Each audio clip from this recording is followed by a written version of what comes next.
꽃피는 국어 자신감 키워줄 최송화입니다.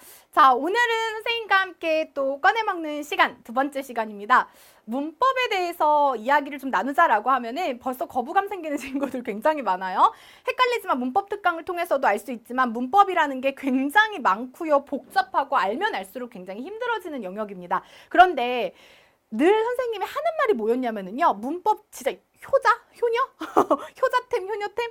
진짜 지금 잘 해두면 장난 아니거든. 나중에 진짜 쉴 시간 만들어주고 수학이나 영어 할 시간 만들어준단 말이야 라고 선생님이 이야기를 해요. 그래서 문법을 선생님 수업을 듣는 친구들은 굉장히 어렵게 공부를 해요. 왜냐면 그때의 뭔가 뿌듯함을 느낄 수 있는 방법으로 공부를 해야 하니까 이 얘기를 들으면 아마 선생님이 문법 수업을 왜 그렇게 하는지를 알게 될 겁니다. 자, 볼게요. 두 번째는 문법이에요. 미리 보면 앞설지도 요 지도를 선생님이 항상 주고 있습니다. 그래서 내신 강의를 들으면 지도를 보여주는데 그 지도는 꼭 챙겨두시기 바랄게요.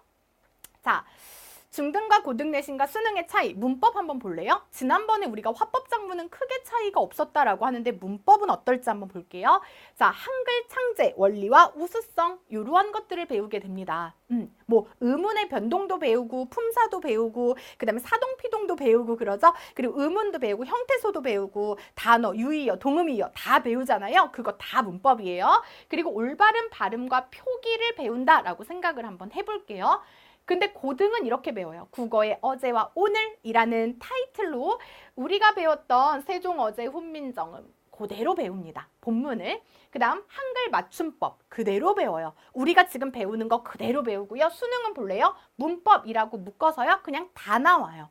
다 나와요. 지금까지 배웠던 문법 다 나와요. 그리고 언어와 매체라고 해서요. 매체가 여기에 같이 막 매체 언어 이래가지고 우리가 문법은 원래 문법이었거든? 근데 또 어떻게 이게 개정이 될지 모르겠어요. 근데 어쨌든 언어와 매체라는 이름으로, 영역으로 우리는 이제 앞으로 다루게 될 것이다 라고 생각을 하시면 돼요. 그래서 문법인데 여기서는 언어와 매체라고 해서 문법 그리고 매체 언어 알죠? 우리 영상 언어랑 막 이런 거 있잖아. 그런 것들이 같이 합쳐져서 나오게 될 겁니다. 자, 중등 문제 한번 볼게요. 훈민정음 어제 서문에서 자주정신과 가장 관계 깊은 것은 자, 우리 중학교 때 이 문제를 다룬다라고 생각을 해봐요. 그럼 우리는 본문을 보고 밑줄을 긋고 암기를 하겠죠? 그리고 나서 그 옆에 있는 문제나 학습활동에 여기가 자주정신이야 이런 것들을 배우겠죠? 더 웃긴 건 자주정신이 무슨 뜻인지도 모르고 우리는 그냥 밑줄만 그어서 자주정신이야 하고 외울 거라는 거죠. 그리고 가장 관계 깊은 거 암기했던 걸 그냥 우리는 가져가서 풀겠죠. 그쵸? 자, 다음에 나타난 훈민정음의 제자 원리가 무엇인지 쓰시오. 자, 이런 경우에 중등에서는 본문에 그대로 제시가 되어 있겠죠. 그래서 복사하기, 붙여넣기 수준으로 우리는 공부를 하게 되겠죠. 원리도 외우겠죠. 여기다 플러스 학습활동을 보는 친구들이 있겠죠.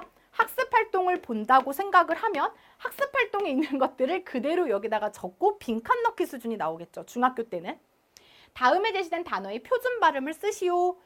그냥 발음을 그대로 본문에 나왔던 거를 우리는 빈칸 넣기 수준으로 또는 학교에서는 이런 서술형으로 감점을 시킬 거예요. 발음을 할 때는 이렇게 안에다가 뭐 실라면 실라 이렇게 넣어야 돼. 요거 안 하면 감점이야.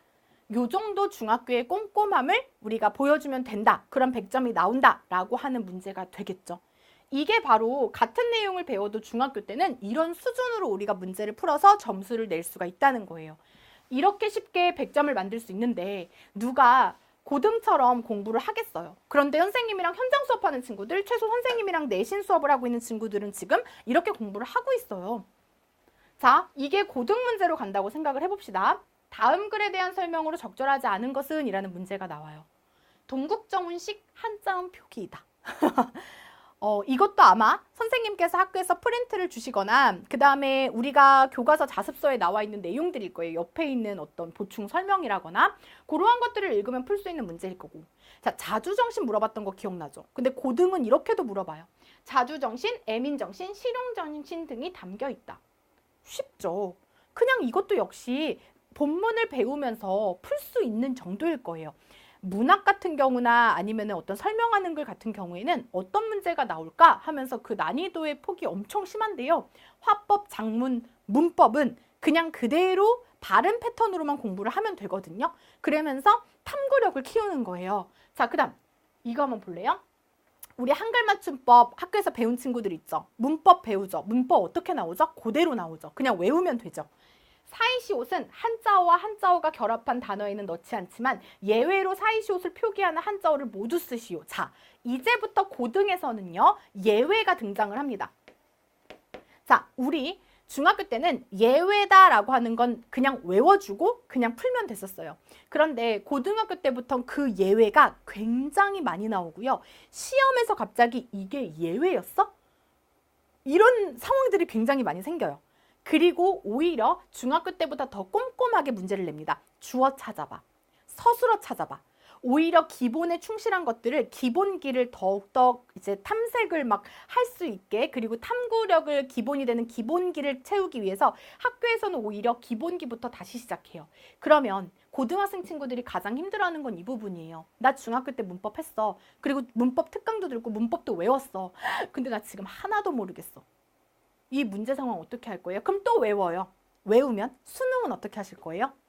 다 못 외워요. 그리고 중요한 건 다 못 외워요. 고등 가면. 수능 볼까요? 다음을 참고하여 보기를 이해한 내용으로 적절하지 않은 것은 이라고 되어 있습니다. 자, 이거는 우리가 그냥 이해 문제를 낼 거거든요. 한글 맞춤법 또는 아까처럼 중세국어. 그냥 우리는 의문의 변동, 그냥 이런 것만 딱딱딱 나오잖아요. 시험 문제에. 근데 수능은 내가 무슨 문제를 풀든 항상 전제가 나와요. 을은 조사이므로, 지는 의존명사이므로, 켤레는 단위명사이므로. 그러니까 문제를 풀기 전에 이미 보기에서 너 근데 조사 아니? 너 의존명사 아니? 너 있잖아 단위명사 아니?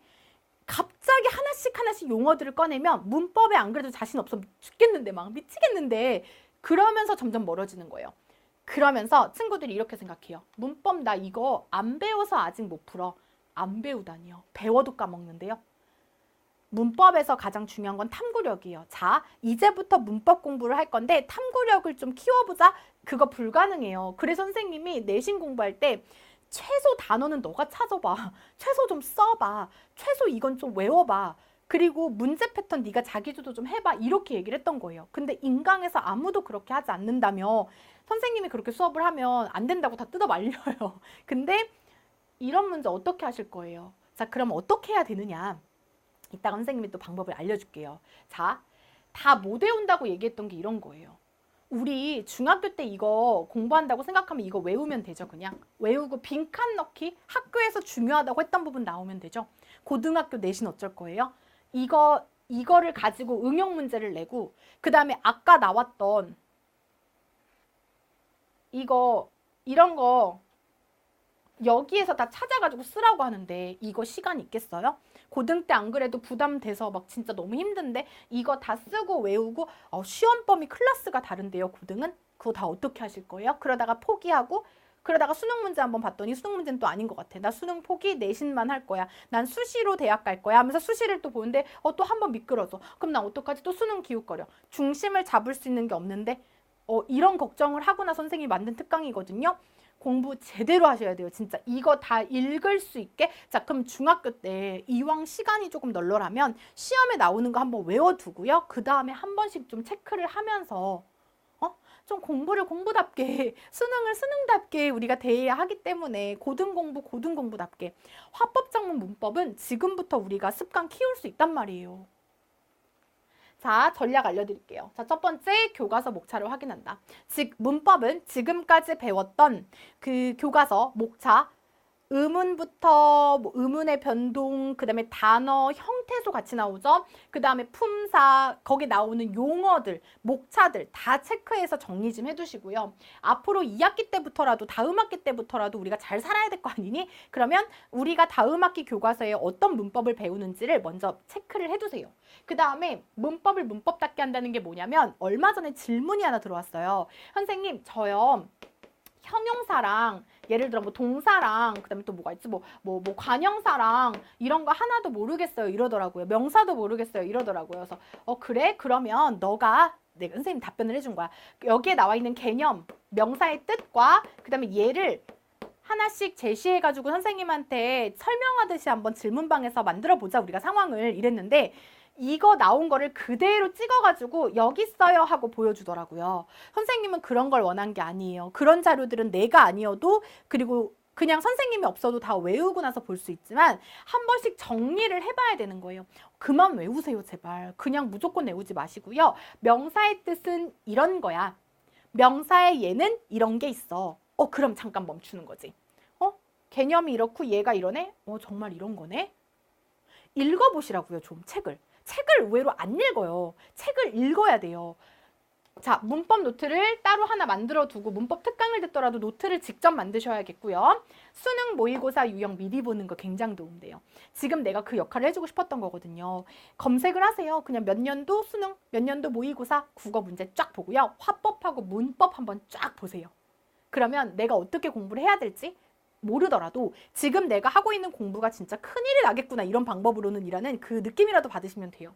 그리고 암기는 제대로, 문법은. 그리고 이해하는 건 아까 그거 얘기한 겁니다. 이게 사동표현의 뜻이야. 그럼 사동표현의 예를 볼까? 뜻과 예를 보면서 내가 나를 이해시키는 거지. 이해 안 가면 질문 좀 하세요. 그렇게 하면서 조금씩 지금 시간 탐구력 키워야 됩니다. 알겠죠? 이렇게 해서 선생님이랑 문법에 대한 이야기까지 나눴어요. 이런 게 특강이죠.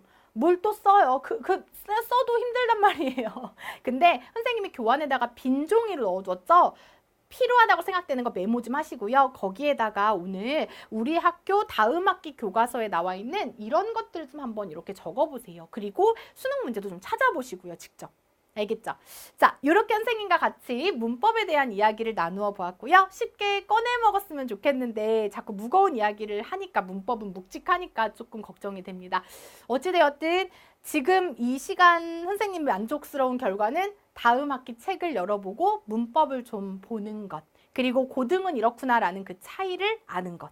알겠죠? 자, 너무너무 수고하셨고요. 다음에 또 만나도록 할게요. 안녕!